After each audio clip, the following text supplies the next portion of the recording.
God. But do they ever defend that statement? No, they do not. So you see, this is why when I no, that's a cliche. Come on up here, Test. Explain to me how I'm burden shifting. Come on up. You don't have enough followers. Yeah, that's a cliche. There's a scholarly paper written on this. It's called atheological apologetics. It's a common tactic of skeptics and atheists when they refuse or they don't want to defend their model of reality. They will accuse the opposition of burden shifting. There's no burden shifting here. Okay? No, it's not. Come on up, Lozy, and defend your claim. Come on up. Because you just have sucked up atheist YouTube videos, you don't realize there's no burden shifting. Because I actually gave a rationale for God's existence. Okay? So did you hear me give a rationale for God's existence? I sure did, Gary. Okay, let me put you on the block list. So we got another troll, folks. Gary Milne, did you beat your wife? Okay, there we go. Goodbye. Did you beat your wife? Bye-bye. Got another troll. No intelligent atheists. Okay, that's simple. No, let's see. Was this the same guy who was up here before? Yes. Yeah, it's the same guy. Okay. Yeah, are you going to behave better this time and not be evasive? That's okay. That's not what you accused me of last time, but okay. I'm going to do the best I can. I mean, okay. So it's a challenge to stay up with you. Can you tell me why God doesn't exist? I don't know why God doesn't exist. Okay. Are you claiming to be neutral toward God? Depends on the God. Goodbye. Bye-bye. Bye-bye, scumbag evader. You see, they can't help themselves, but be honest, okay? He got kicked not because he disagreed, because he got kicked because he was purposely being evasive, okay? Yeah, I've talked with Apostate. He's not very smart, low IQ, and he sounds like Kermit the Frog, and you're wasting your time talking with him. He literally has the mind of a defiant teenager.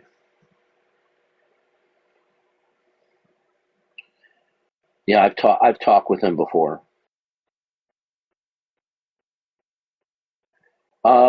Yeah, test type. Yeah, so there's no burden shifting when I ask an atheist to explain their assertions. So stop with claiming there's a burden shifting. If you say it again, I'm going to block your account because there's no burden shifting going on. This is a common retort and cliche of unbelievers. Okay, so don't say it again.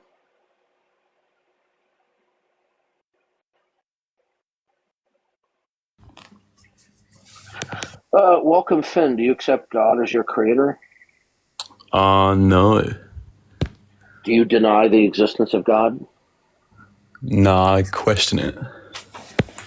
Okay. Do you realize that you can't be neutral toward God? Because if you don't affirm God, you listen carefully. If you don't affirm God, that's an indirect denial of God because you're choosing to speak about the world without referencing the necessity of God. Now, when you speak about the world, I'm not done yet. I'm not done yet.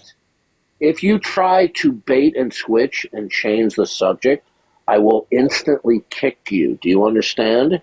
All right. Explain. Okay. If you want to change the topic and you request, then that's not being deceptive. Explain why listen to me carefully. Do you refuse, for whatever reason, to affirm and acknowledge the existence of God? Well, I don't get why it's objectively. Bye. You see, they can't help themselves, folks. He was not kicked because I didn't like what he said. He was not kicked because I disagree. He was kicked because he did the very thing that I warned him not to do, and that was to change the subject. Okay? And this is what people do when they cannot defend their position. They respond being deceptively while the whole time pretending they're not being deceptive, Well, when you're deceptive with me and you're not sticking to the topic du jour, right, then you're going to get kicked. Okay? You see, most of these people who come up on stage, they're liars, they're dodgers, they're evaders. They cannot help themselves. No, you're not coming up, Finn. You can come up here and you can disagree with me as the day is long and tell me I'm wrong. But you're not going to come up on my stage and bait and switch. You're not going to come up on my stage and be evasive and deceptive. I don't want to talk with people like that. If you white knight in the text for any of these people that I kicked for being dodgers and evaders, you're going to get your account blocked.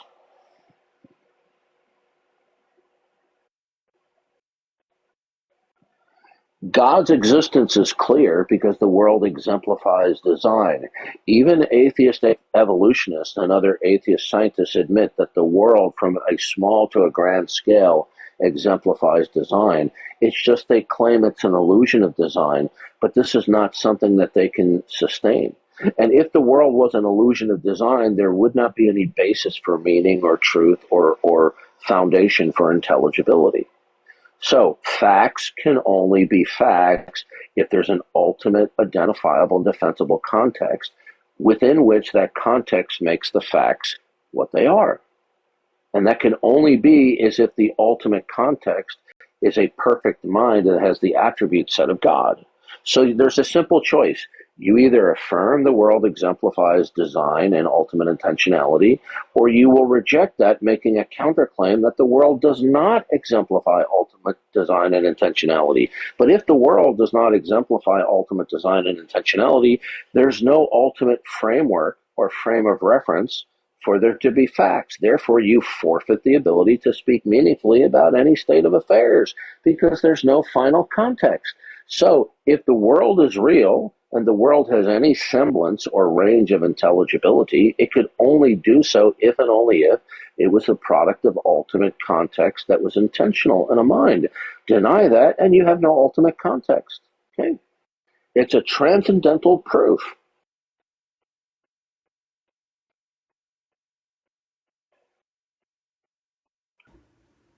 Welcome, Falco. Do you accept God as your creator? Did I make it on here? Oh, that's cool. Do you accept God as your creator? I'm not sure. I mean, I think it No, depends. sir. Listen to me. The question is not that you're not sure. You know whether you affirm and accept God as your creator or not. Do you accept God as your creator? Yes or no? Probably not the Christian God. Goodbye, Oh, I thought you scumbag. wanted to talk. Yeah, bye, scumbag. Yeah, you see, they can't help themselves. You ask them a direct question, and they go, "Oh, probably not the Christian God." Notice that they have a Viagra-induced hatred toward the God of the Bible. You know why? It's because they take the God of the Bible very seriously. And guess what? You're not going to get away from him. Okay, the clock is ticking away. Keep on gaslighting yourself. But when that faithful day is coming, and it will come, you're going to pass from this earth and you're going to stand before Jesus Christ. And you will have no excuse then. Okay, it's that simple.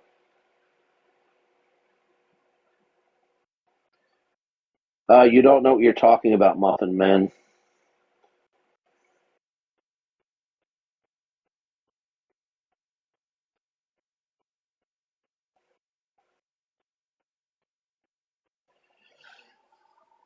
If you do not accept that God is and that he reveals himself in creation of human history, you have nowhere to go. You will not have a model of reality that you can put on the table and use as a basis to speak intelligibly. So because there is intelligibility in the world, it could only be so if the ground of all being was a perfect mind that constructed and sustains and actualizes this world and enables us to have access to truth, reason, and intelligibility. Deny that, and there will be no basis for truth, reason, and intelligibility. Okay? So it's that simple, right? The reason why you don't want to accept that the world is emblematic of ultimate design and intentionality is because you don't want to be in that world. It's that simple. You're just a rebellious sinner who doesn't want to come clean and gain forgiveness from your creator. So you go, oh, there's no evidence for God, but you cannot defend that statement. Is there any atheist in the audience listening to me who can defend the statement there's no evidence for God? If so, raise your hand and come on up.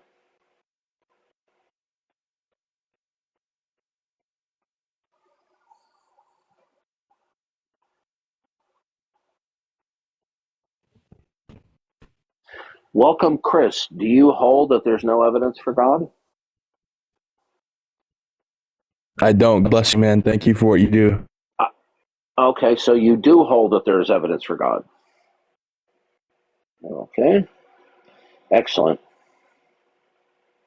See, what I'm doing is I'm asking the simplest of questions. Okay, I'm not picking on low-hanging fruit the way the atheists do, on TikTok. I take all comers unless you have a prior history of stalking and trolling. Okay, so are there not any intelligent atheists out there? Where are they? Are they being blocked by TikTok? Where are the intelligent atheists this Monday night? Where are they? Okay, they don't want to come up here because they realize invoking their atheist slogans doesn't work with me. It can't work.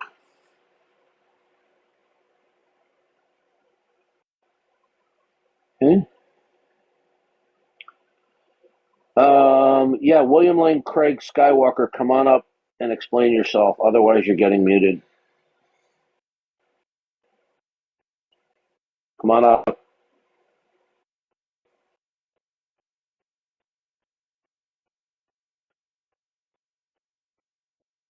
Okay, goodbye. Hope I don't see your name again. Next time it'll be a block.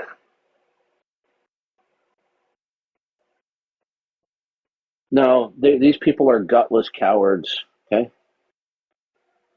Gutless cowards.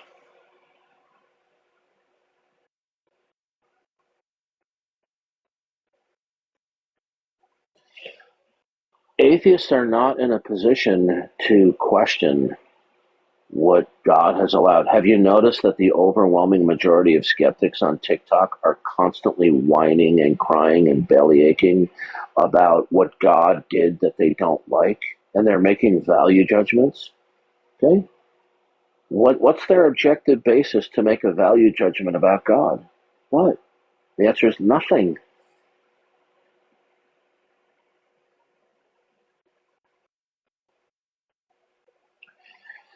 Well, none of them bring an intelligent defense to their God denialism. None of them, not even professional atheists with PhDs. So that's why I'm not afraid to talk with any atheists. Okay? And I invite any atheist on this planet to come and talk with me. Any of them. Whether you have a philosophy degree or not. Right? So send the word out. There is not any living person on this planet, not one, who can rationally defend the non-existence of God. It cannot be done. Hello. Welcome. How do you say your name? It's just F BreadTube, but you can call me Zach. Okay, Zach, do you accept God as your creator? I don't accept the God that you accept, but I'd like to make a point. Was that an answer to my question? Or was yes, that an evasive I accept God response? as creator. Okay, so then why didn't you answer that way in the first place? Because it's not the same God as the God that you accept. It doesn't matter. That was an evasive answer. Which God do you believe in? I will go with Thomas Aquinas' answer, where he can't fully talk about the God. He can only gesture to an image of God that he has in his head, and I think that's correct. So you have no God to put on the table, then, do you? Yes, because as soon as you put a God on the table, you reduce it. Look, how old are you? 27. Okay, you sound very young. Okay, that's why I look asked. young too. Okay, that's all right. There's nothing wrong with that. So here's the problem. If you're going to invoke God, It's going to have to be a revelatory God. Otherwise, it is irrational to invoke God. Do you understand? And if you don't, I'll explain why. I understand that, and I'll lean into that. I think that God reveals himself through irrationality. I think as soon as you put a word on stop it... right there. Stop right there. How old are you? 27. Okay. God reveals himself through irrationality? Exactly. So God That's reveals correct. himself. So God reveals himself through the moon is made out of green cheese.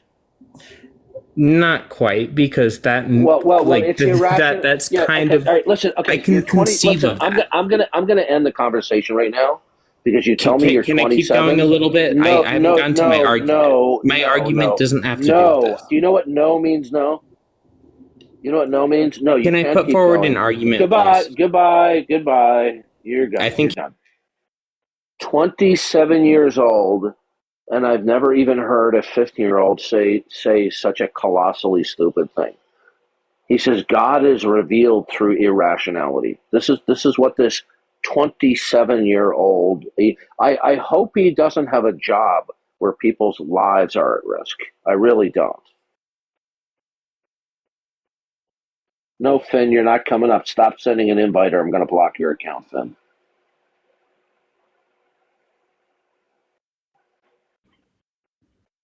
Yo, Welcome. Do you accept God as your creator? only on Fridays. Okay. See, once again, folks, every day I stream and I'm on other stream, we do not get any intelligent atheists. Okay, I don't have to agree with an atheist who disagrees, but at least present yourself intelligently. Don't come up and explain why God doesn't exist like you're a 14-year-old with low IQ recovering from the flu. No, 27-year-old, you're not coming up. When you say something that stupid,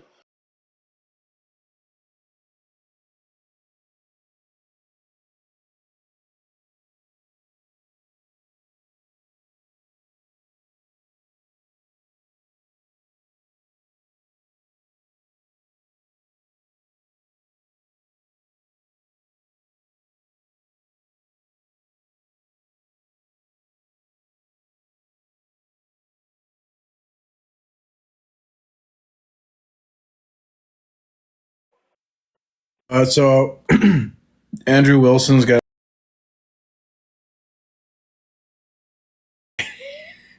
They're debating. So he does more like, is atheism good or is Christianity better for society than yeah, secularism? kind of like what he did with Matt Bloviator. Yeah, but the guy he's debating, who's arguing for secularism, is so bad. It's just so comical. I'm just watching him prep. He's like watching the guys prep debates. It's so Well, aren't all of them pathetic? He started like stuttering, like he didn't know what to say, and they're like, "Is my computer glitching out, or is that?"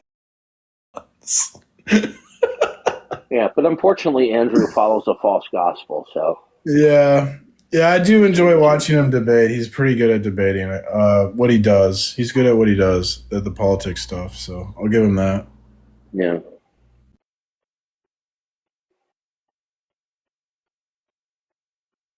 Figure like I mean, yeah, I think Eastern Orthodox is. I agree with you on that, but I don't know. I still figure we can debate with them against atheists. I guess. Like, Well, I'd rather someone at least like believe in Jesus somewhat. Hey, what's up? do you accept God as your creator? Hello. Yeah, I accept Jesus Christ as my savior. What would you like to say?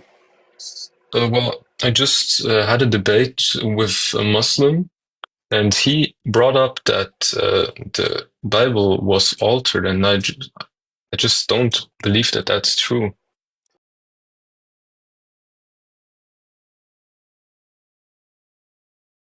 Here's the problem. It's the Quran that was actually altered. There were conflicting copies of the Quran, Hmm. And the third or the fourth caliph, I can never remember whether it's the third or the fourth. His name was Uthman. He called in all of the copies of the Quran, and he decided which text type would be the standard, and he burned all the rest. For burning books. What was that guy's name?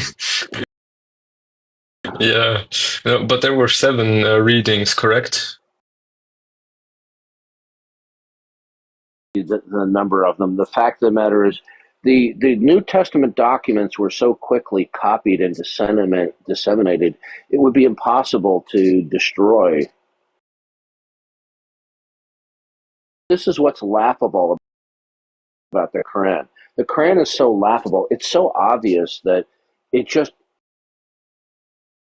when you read through it, it's just like somebody talking off the top of his head. Right? Yeah, It doesn't talk. Yeah, they there's stole no. parts from the top. Yeah. You know, there was he can't even the Quran can't even actually represent the Christian doctrine of the Trinity when condemning it. Muhammad thought the doctrine of the Trinity was Allah, Jesus, and Mary. Okay, this is a glaring historical error, and when you show this to Muslims, they go into total lying for Islam mode. Right? It's Yeah. very clear in Surah 4 and 5. There are 3 verses, one in Surah 4, the other in Surah 5 in verse 572 and 5:116. But each one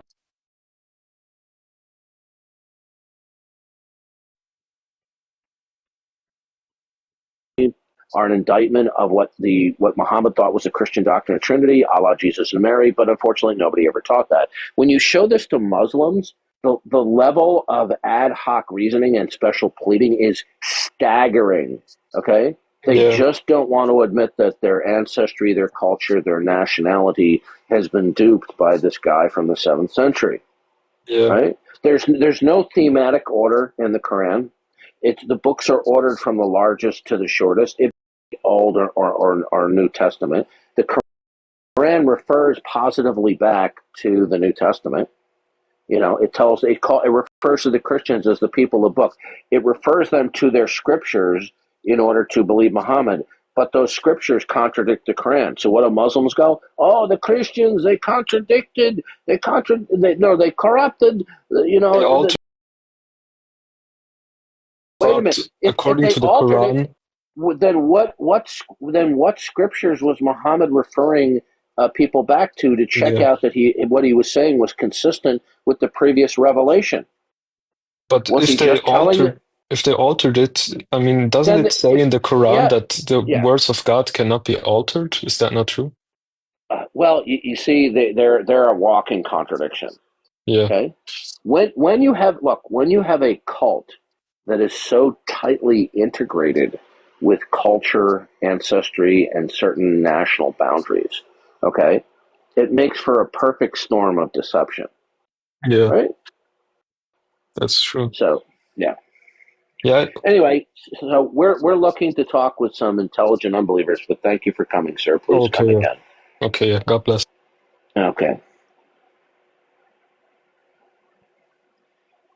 Well, Crown, you're not going far.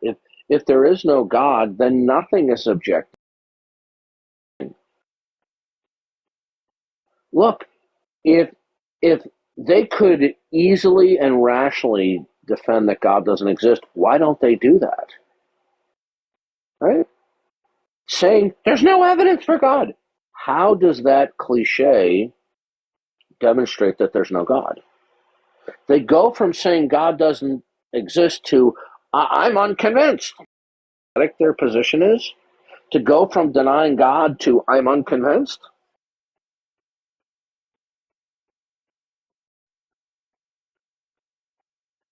Am I going to get Craig's systematic theology tomorrow? Am I going to buy it? No. If I find it floating around on the internet, yeah, I'll grab a copy to take a look at it.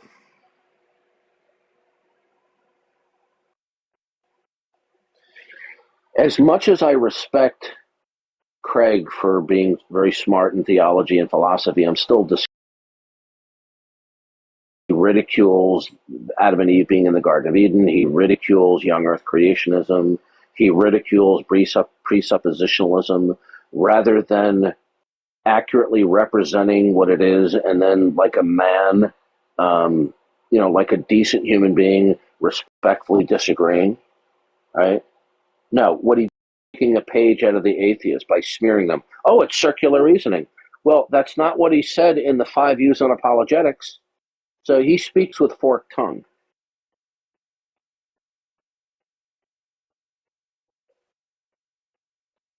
Why does a necessary being require a mind? I don't think you're understanding the landscape here. What we're saying is the ground of all being is a mind, and that necessary mind has revealed itself in and through creation, and such a revelatory environment cannot be rationally denied. Okay? Because if you do, in fact, deny that the world is actualized by an ultimate single causal first principle, then you have no world to speak of, because there's nothing within your model or system that actualizes any particular state, class, or category of unity in the world. You forfeit your ability to invoke either identity states or states of unity in the world without it being the product of a single causal first principle that characteristically is a mind. Okay? Because it's going to take an ultimate or an eternal mind that is characteristically perfect to facilitate that we have the capacity to have some semblance of intelligibility and appropriation of rationality in the world. James Anderson in the paper, The Lord of Non-Contradiction, he puts it the way that like the laws of logic are necessary thoughts, and necessary thoughts require a necessary mind. Yeah, it's a powerist refuse to put on their thinking caps. So this powerful line of thinking falls on complete deaf ears, because most of these people, Big Bang false, absolutely. The Big Bang is just simply a cosmological, ideological extension of Darwinism. Okay? That's all it is. It's an ideological extension to the cosmos of Darwinism.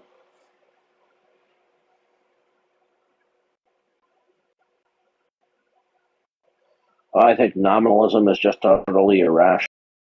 Nominalism has no universals. There would be no logical consistency. Yeah. So it is the mind, the purpose, and the plan of God who institutes, secures, and actualizes and diversity in the world. It is the mind of God that imposes each and every identity state. Okay? Now, if you reject that, then you're adopting that to speak of. And when there's nothing identifiable or defensible that is the actualizer for the unity in the world at different levels, then there's no intelligible world to speak of. Because then when you start invoking states of identity or states of unity without reference to God, how are these states of unity real without God? Okay? Does God have favors? Yes, he does. If you go to Second Hezekiah, in Second Hezekiah, in the 79th verse, it refers that P. Mars and Darth Dawkins are God's favorite. Say, Darth Dawkins I hated and P. Mars I loved? No. Second Hezekiah says DD and PM are Peachy Keen. Dark Kermit. Why are you typing your own username with exclamation points?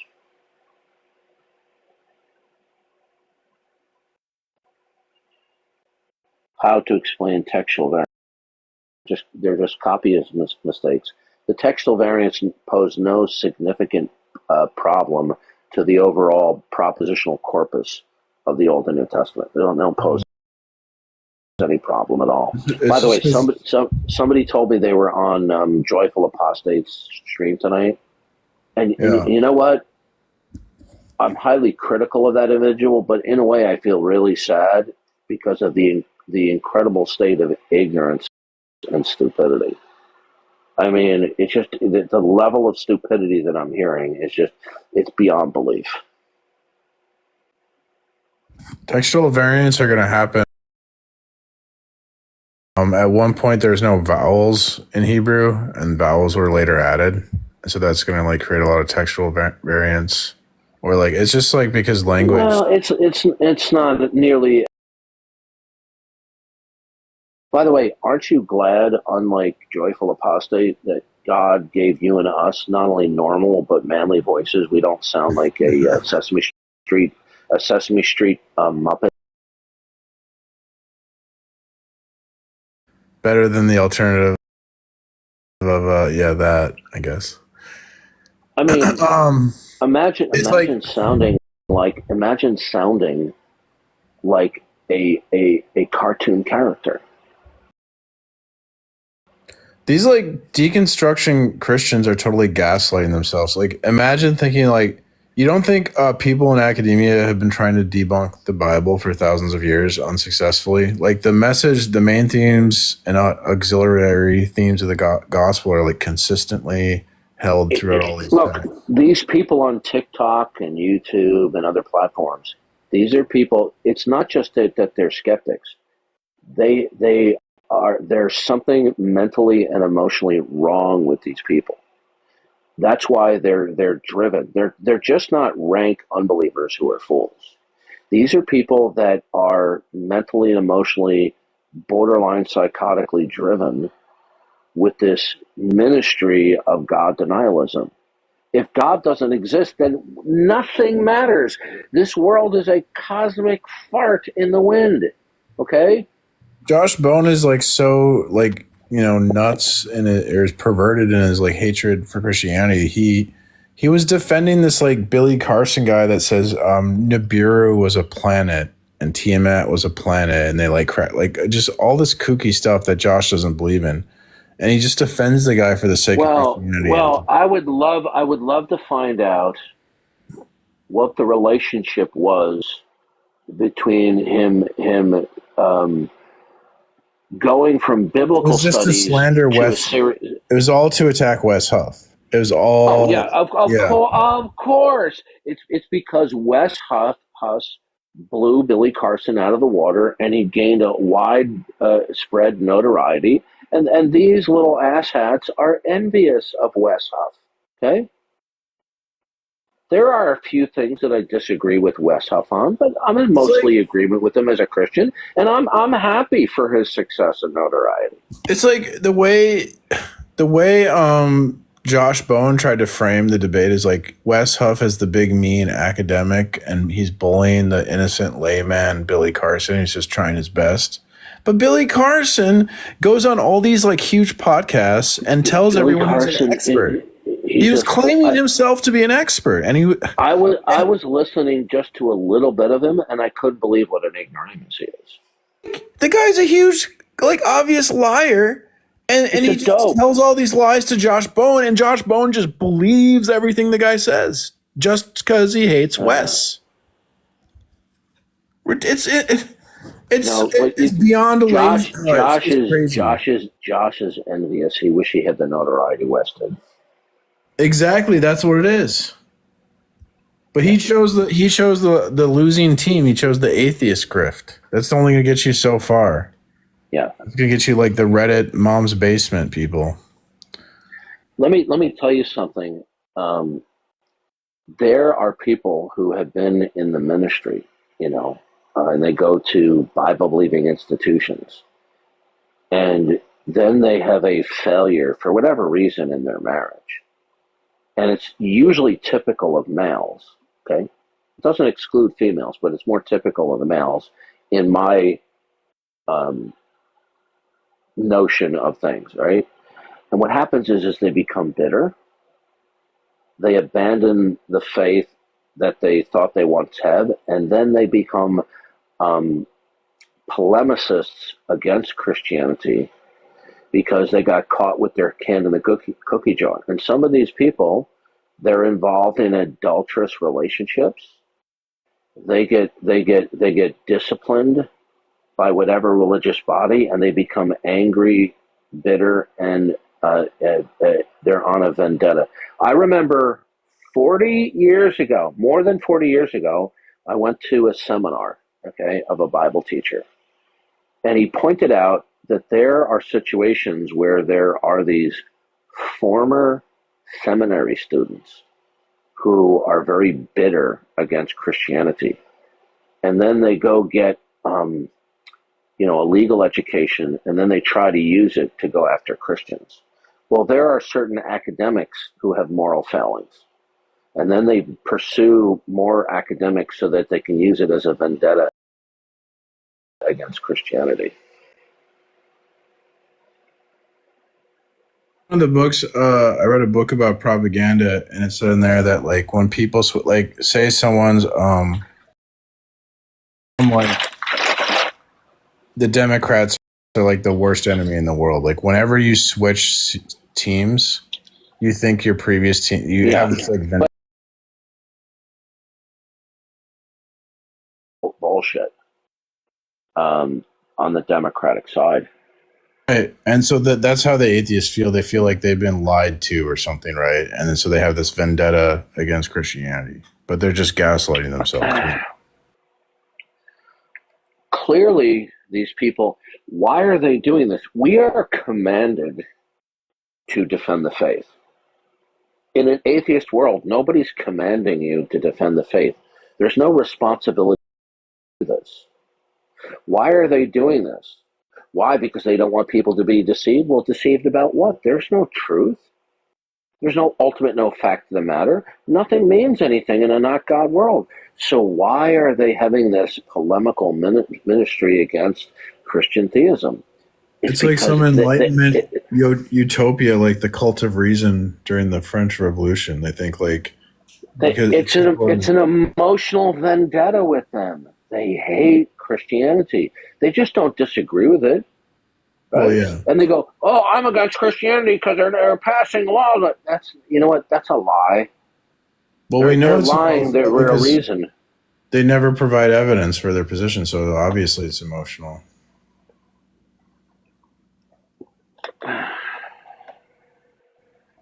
They wouldn't have to ask us for evidence. They could go, here, atheism is true because materialism is verified by X, Y, Z.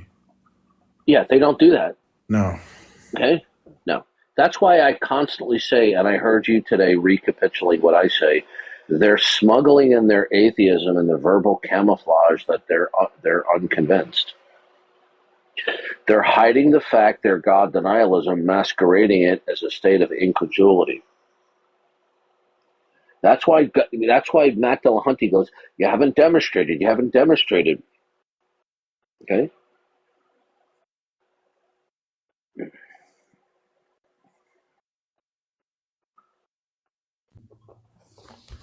Welcome, Proof. What would you like to say? Hi, Darth. I've been personally watching or listening to you for probably a few years now, off and on. I don't really Aren't you sick of me yet? No, I have learned a lot. I've learned definitely a lot. But I wanted to go ahead and ask you about the fine-tuning argument. And personally, like as a creationist, young earth creationist, I really see it as a valuable asset to use. And I'm just wondering what your opinion is on it particularly. I agree with you, but with a caveat.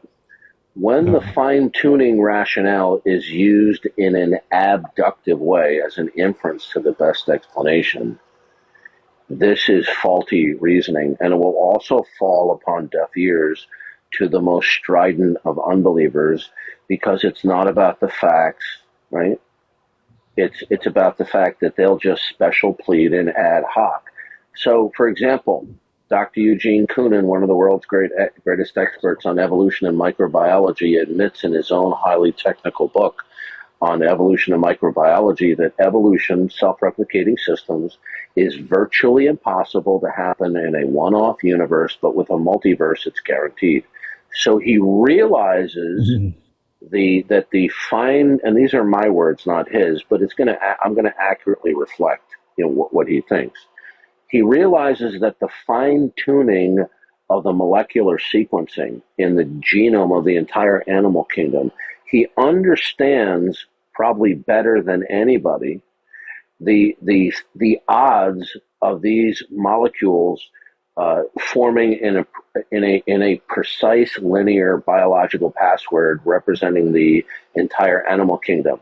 So he understands the odds that are involved, that they are so remote, that it's a number so big, it's so improbable, it's just beyond comprehension, and that the improbability is so vast that even an unimaginably large and old universe with a trillion star systems, okay, right? It's simply not, there's not enough time and trials, right, to get that done. So that what do they do then? They special plead. So when you present the fine tuning to people, it's going to be very persuasive to people who are apt to believe, right? But it's still flawed. Now that doesn't mean we throw the baby out with the bathwater. We can go down the longer list of all the things that are fine tuned, and we can present all of these things, including not just the fine-tuning of the cosmological constants, but just a blade of grass blowing in the wind. We can present all of these things and show how they are emblematic of ultimate design and intentionality. And were they not, then there wouldn't be any truth, meaning, reason, or intelligibility in the world. Yeah, go ahead.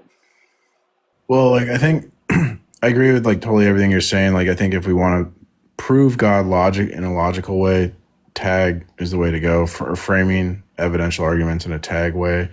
But I think if you want to be convincing, because atheists, they're more they get to their position emotionally, that appeals to things atheists want, actually could be more convincing than logical arguments. Do you want to see lost loved ones? Do you want eternal life? Do you want God to love you? Things like that. I think those can be more convincing actually than because these people are immune to logic. But that's just if you want to be convincing.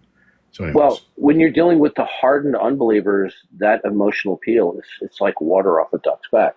So I have a whole collection of books on creationism and intelligent design, and they're all worthy of reading.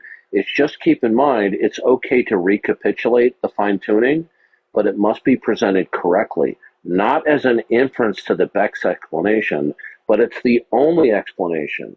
If all of these things in the world do not exemplify ultimate design and intentionality, then the world doesn't mean anything. It's just a cosmic accident.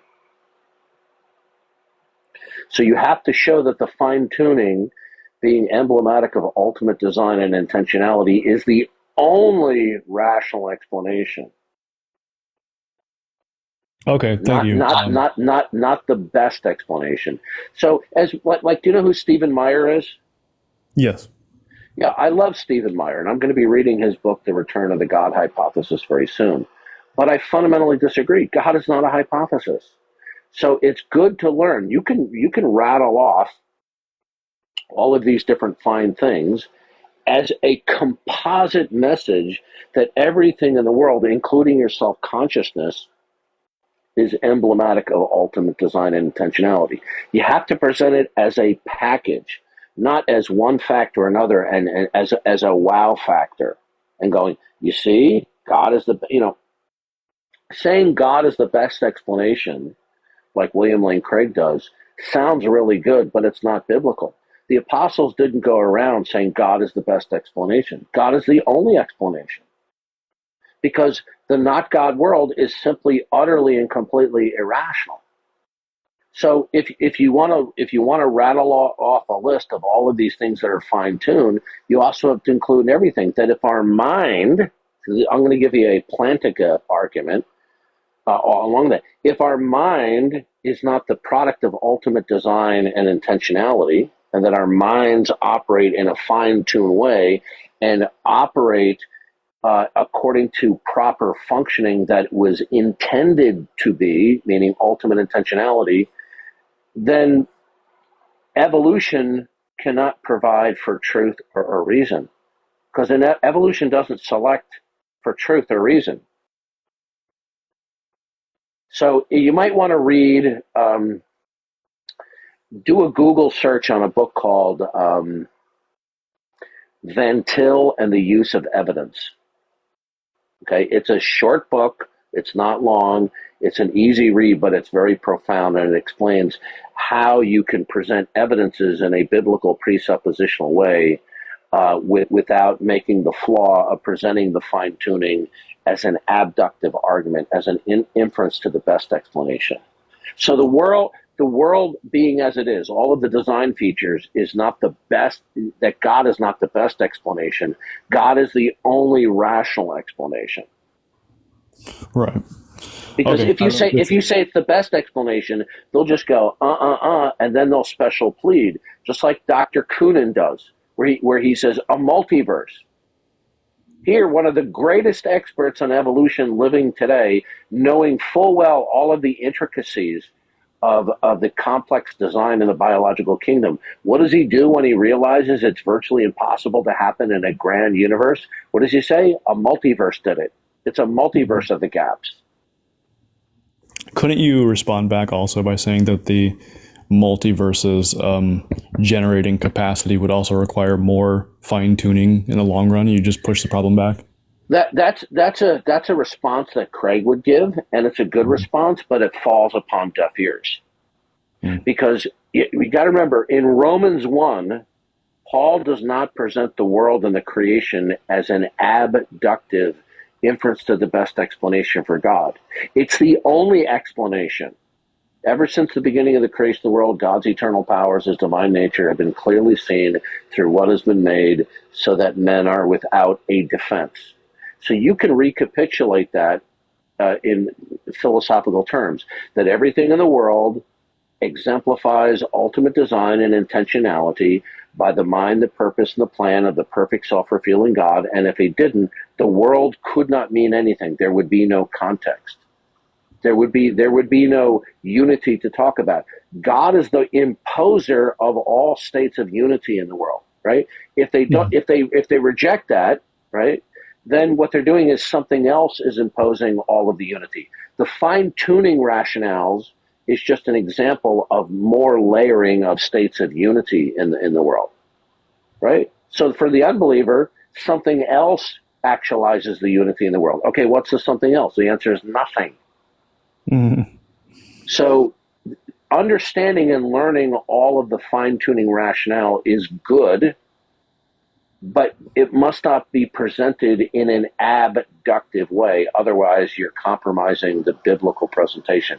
It has to be presented as the only rational conclusion.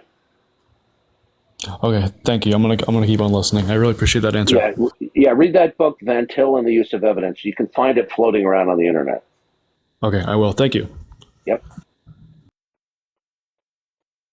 So, Darth, do you disagree with me that, like, when we're doing tag, Yes, I disagree. I disagree with you. You're wrong. that we should sprinkle in like appeals to like ethos and pathos for like rhetorical effect? I don't have a problem with that, but it shouldn't be the meat. It should be the salt and pepper on a steak. Right, but I think that can be important. That sometimes we. Oh, I totally agree with you. Okay. Because you're appealing to them of something they already know is true, but they don't want it to be true. Exactly. So like, the way I think about it is like they reach atheism emotionally, and so like emotional appeals can be like helpful in terms of convincing them, not necessarily like proving God, right? But it's kind of like this: the presuppositional argument is the steak, right? What you just said is the salt, the pepper, maybe a little Worcestershire sauce on top. Right. Yeah. So I don't have a problem with that. Okay. Because you're actually appealing to something look, they take the afterlife very seriously. They take it so seriously that they don't want to repent. So they're moment by moment, day by day, gaslighting themselves. When you add in the little salt and pepper and the Worcestershire sauce the way you did, you're just appealing to something that they already know emotionally deep down, right? But because they're bitter, they don't want to repent. They don't want to surrender. So because they don't want to surrender, they're driven to psychotic thinking.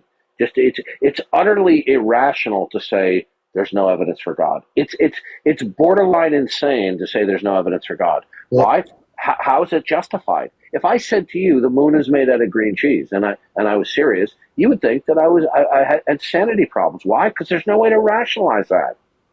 Well, like people, it's easier for people to believe things they want to be true. Like that's obvious. And so there's things in Christianity that even an atheist would want to be true, like an afterlife, eternal life, the relationship with God. People deny they want a relationship with God, but that deep down they do. Well, that's where we end up the biblical presuppositional argument that they're suppressing the truth and the righteousness, and God he offers them salvation and eternal life and happiness in the future.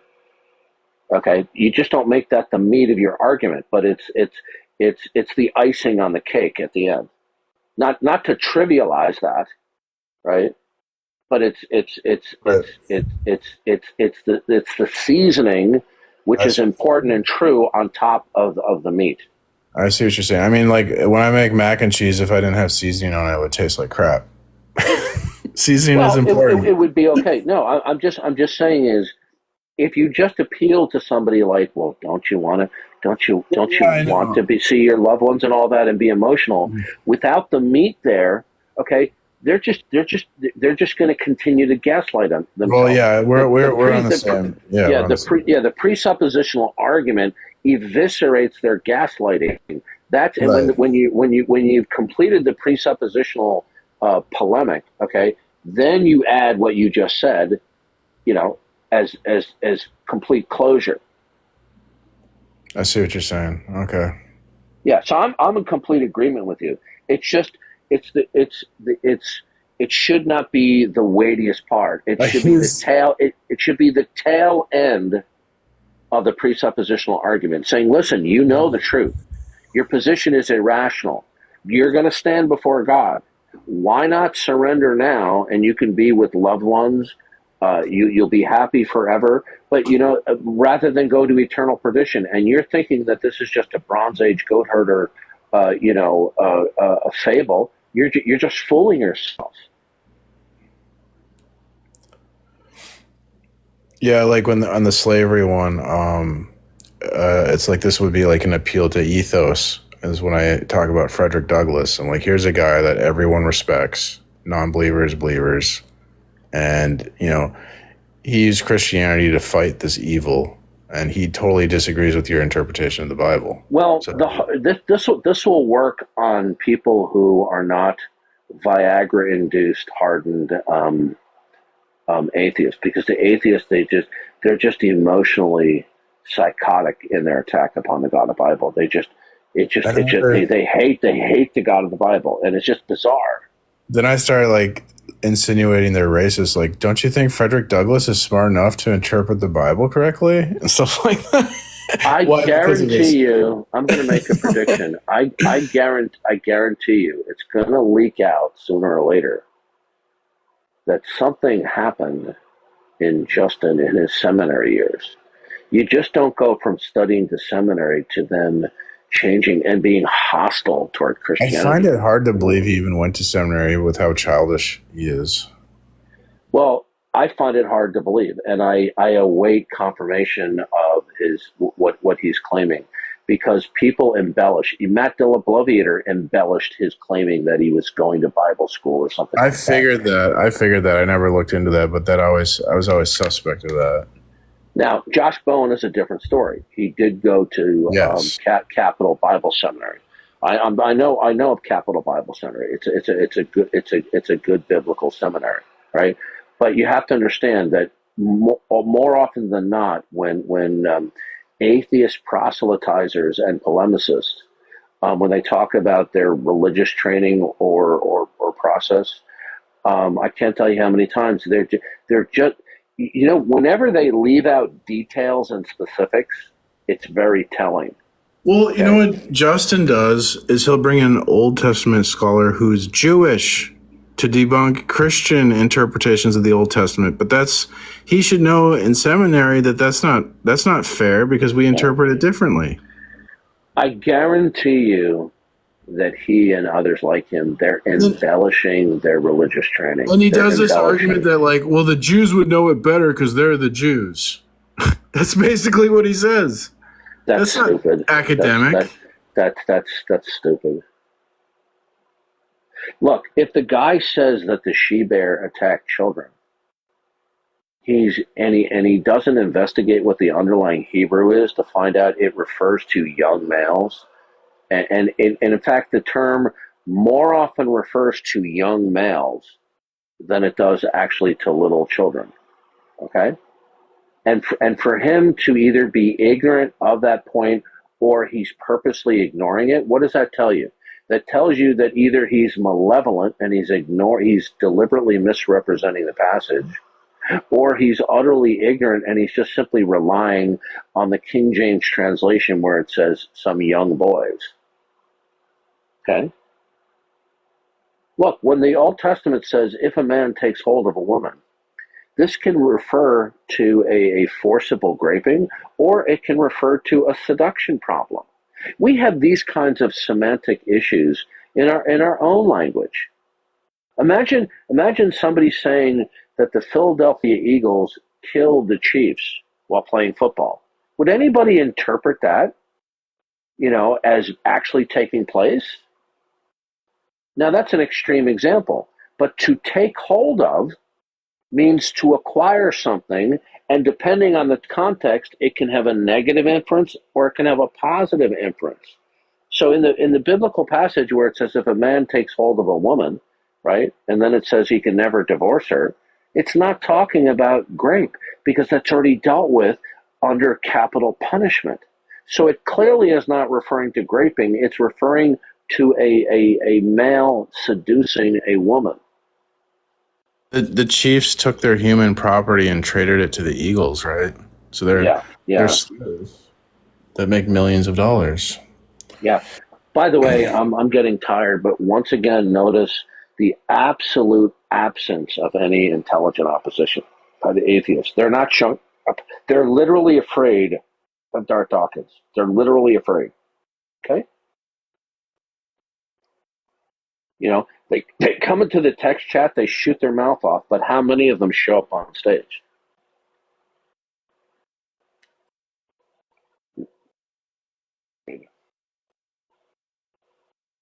All right, unless we have any unbelievers that want to come up, I'm going to slam the lid on this stream.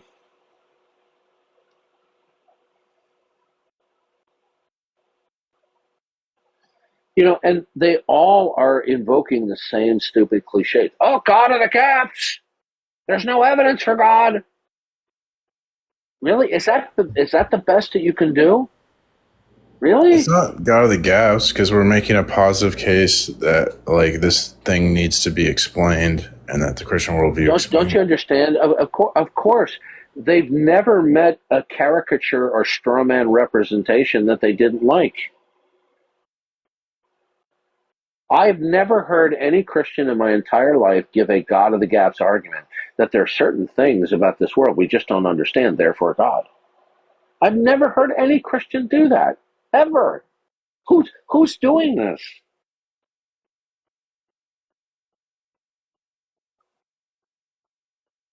His TikTok streamer today accused me of that, and then I try to calm him down and walk him through how it's not a God of the gaps, and he was doing the impulsive thing.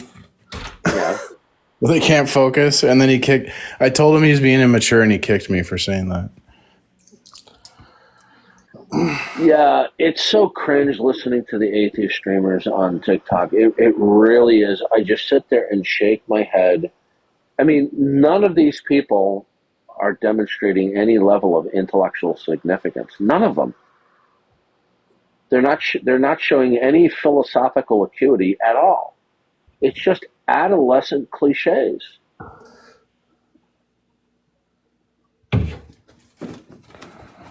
I mean, why do you think that 99% of them go, there's no evidence for God? And then you say, can you please defend that? Can you explain that? Oh, you're shifting the burden of proof. No, I'm not. I'm asking you to explain yourself. Welcome, Kevin.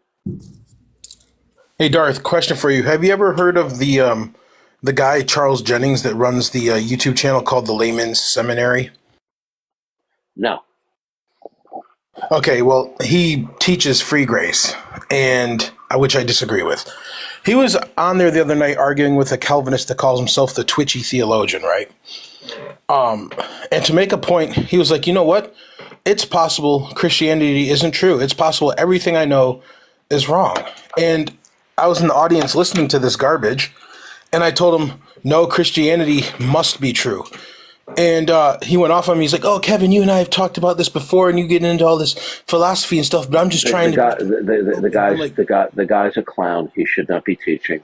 He is not faithfully representing the gospel.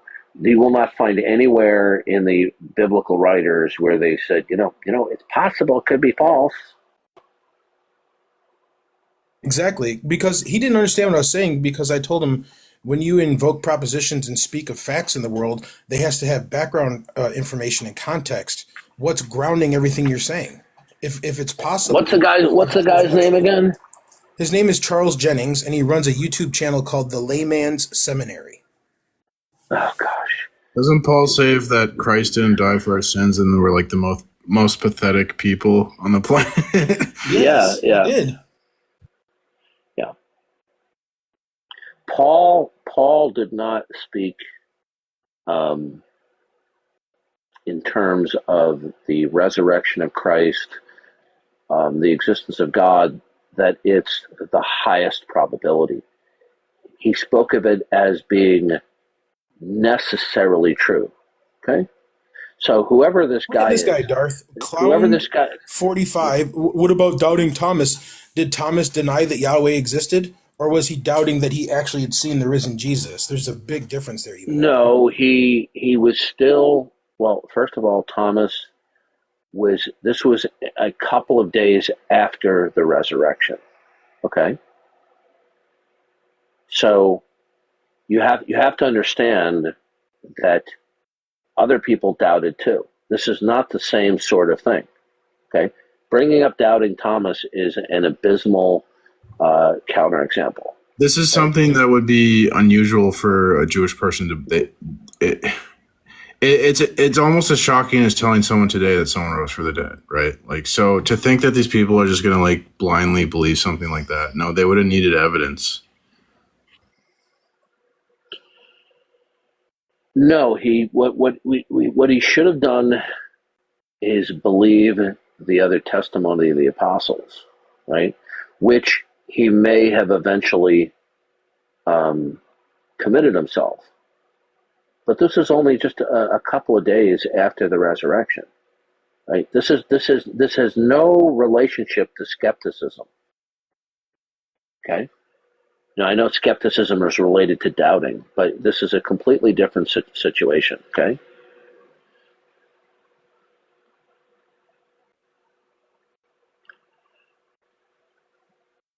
It's not that Thomas doubted the existence of God or the power of God. He just momentarily, days after, was, for whatever reason, not willing to accept the testimony of the other apostles until he had encountered the risen Lord. You have to remember that the other apostles and some of the other disciples encountered the risen Lord, and they were adamant about it. Okay? After the crucifixion, though, weren't they all kind of like, "Oh man, this is over. Like we're done for"? Weren't they like feeling despair? Well, the idea that these devout Messianic Jews who thought that they were just about to enter into the Messianic kingdom, and they devoutly believed that Jesus was the Messiah. You see, they did not properly conceive or remember the scriptures, how the Christ had to die. Remember when it says Paul went to synagogue after synagogue on the Sabbath, showing them how, from the scriptures, why the Christ had to die, the Messiah had to die. They had a misconception that the messianic verses that the Messiah would be the reigning king, which is true. But what they didn't understand was that was going to be the second advent, not the first advent. Right. So, Darth, do you know what the ancient Jews believed about like what would God do with sin? Right, because at some point, according to Jeremiah, was it 30, where he says he was going to give them a new covenant, and the animal sacrifices could never take away their sins, just cover it. So, if they didn't understand the Messiah had to die for their sins, they were trusting in the revelation of God, that God being perfect would resolve the problem. They didn't know how, but they knew that he would. Okay? We even with the knowledge that we have in the New Testament, that some of the Old Testament believers did not even have, right? Even we still do not understand the intricacies of how God resolves it. So what? It doesn't matter. Very true. But you got to remember, the other apostles, right, and other people, like the women, they witnessed the resurrected Lord, right? So when Jesus appeared to Thomas, did he rebuke Thomas because he didn't believe? No, Jesus was very gracious. Thomas had good reason to doubt that Jesus was risen. Okay?